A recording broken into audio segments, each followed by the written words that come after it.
moving on, I guess one of the most important things to make a successful Formula One game, or a real to life or a true to life Formula One game, is having access to the Formula One teams themselves. Yeah. What are your thoughts on the access that Codemasters have got to current Formula One teams and their respective personnel? Well, Max, I've printed out a copy of our blog here, which I've got in front of us, and I'm going to be reading from what Uncle Chewy and what the other Codemasters contributors have been saying. And with regard to access to Formula One, they said that we've been getting great access to everything F1 and have made many visits to meet with F1 teams, drivers, engineers, test drivers, C races, test sessions, etc. So it seems like they've got excellent access to Formula One, and you're That's right, pretty mate. Comprehensive. Yeah, it seems like Bernie has opened the doors to them, and they're able to get access to a lot of the Formula One teams.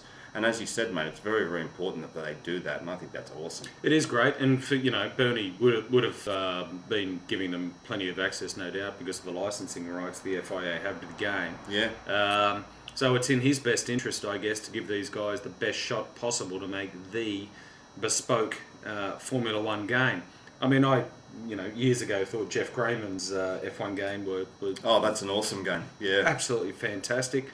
R-Factor came along, and I know a lot of you guys are R-Factor devotees, but I'm really hoping, and I'm keeping my fingers and toes crossed, that that this Codemasters game is another step forward in the pantheon of Formula One games. You're right, Max, because when we're talking about an officially licensed F1 game, then it's in F1's interest to make sure that Codemasters get it right. So you've got to give them access to as much as you can. Yep, you totally agree. Mate, one of the a lot of the comments, I guess, that we've had on our previous Codemaster videos that we've put up is whether or not, people have been talking about gameplay, whether or not it's going to be a mod or a sim, or not so much a mod, whether it's going to be a sim or an arcade game, or have a combination of both. What can you tell us about the gameplay of, what are Codemasters thinking as far as gameplay is concerned? Well, mate, we covered this a little bit in our last videos. A lot of people were saying sim versus arcade and that sort of thing. And they were pretty passionate about it, weren't they? Yeah. The sim people were getting pretty pissed off with the whole idea of maybe having an arcade, version of the game, but pretty passionate. Yeah, it's going to be both. So it will be both a sim and an arcade game. And that means that for the hardcore gamers, they'll be able to tweak the cars and things like that, and make all those adjustments, which you and I love, Max. Yeah. And for those who want sort of a more, I guess, an arcade experience, they'll be able to, just log on and just do some laps and not have to worry about that sort of stuff. And I guess that's important, Pep, as well, for people that aren't hardcore F1 fans but do like driving games or racing games as well. I guess it's important not to piss that segment of your market off. And for us hardcore fans, I guess, that are into sims and all that sort of thing, I guess we've just got to turn a blind eye to that and understand that there is a whole market or a whole segment out there of people that aren't into tweaking the springs and the roll bars and all that, and the toe of a car and all that sort of thing. That there's people that just want to put a game in and put the pedal down and off they go. So I can understand that. Yeah, Max, in terms of what they're benchmarking their game against, they've basically said here, we have of course played every F1 game there is, and we have learned what we can from them. But to be honest, our benchmark is emulating real life, not any previous F1 games. So that's great, mate. They're not, they've played all the games, that's fine, but they're not trying to emulate those or do anything similar to what previous F1 games have delivered. They want to emulate what it's like to drive an F1 car in real life. Which is wonderful. And that's awesome. Mate, I just wonder if they played Pole Position from the 1980s. What a cracker of a game that was when it came out. That was a beaut.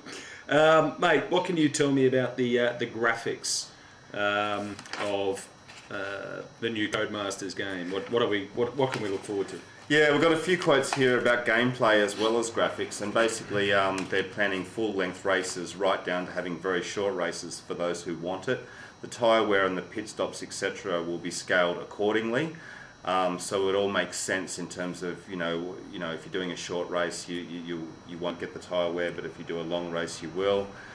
They will have a whole bunch of driver assists available, so they want to make sure that if you do want those assists, you can turn them on or turn them off, which goes back to the sim versus arcade mode. Yep. And they also want to have sort of they want to do a lot of work around the pit stops and around the crowds and around getting the graphics right. So that's really important. And you know, also things like they say here for the F1 drivers that we've spoken to, they've all said that the vibrations the driver gets on the more bumpy tracks can make it impossible to see. The driver is driving on instinct alone. It's easy to replicate this, but we need some way of scaling that. So you know, I'm hoping that it will be you know, that all of that will be included in the game. So you know, it'll feel very much like driving an F1 car for real. And they have spoken to a number of F1 drivers. There's a comment on our blog. One of the F1 drivers wrote a pretty extensive commentary, I guess, of what it's like to drive an F1 car. So you know, that's pretty important, mate. It is important, but there's one area that you just touched on that I don't think has ever actually been executed well in any F1 game, and that is purely pit stops. Yeah.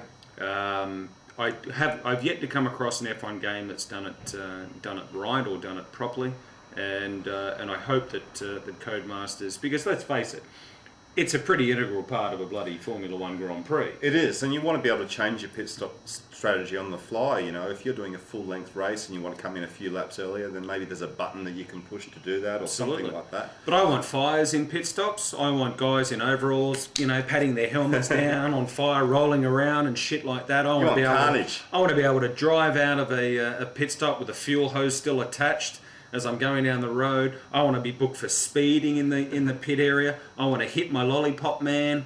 I want to be released early so I nearly cut his shins off. I want all of that sort of shit. So, so message to Codemasters, give me carnage. I want it. Yeah, mate. And a bit more on graphics as well. What they've got is laser track scanning, Max. So they've got sort of scans, sort of 3D scans of the laser tracks, and they also say that we've got perfect CAD data from FOM, so they've got all the computer animated stuff from FOM, and they really want to show off the track in terms of, they say here, I was reviewing our track surface module and I'm really pleased with the progress.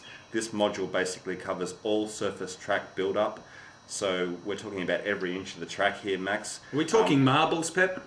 Yes. To go offline? Yeah, they say here, e.g. rubber from the tyres, occasional stones, marbles, water, and that could include standing water on the track. At certain tracks, dogs running across the circuit as well, I hope. Yeah, so that's not going to be hidden under the hood. They're really going to have that as part of the game as well. Cool. And they have released some track scan. We'll put that as an insert into this video. Sweet.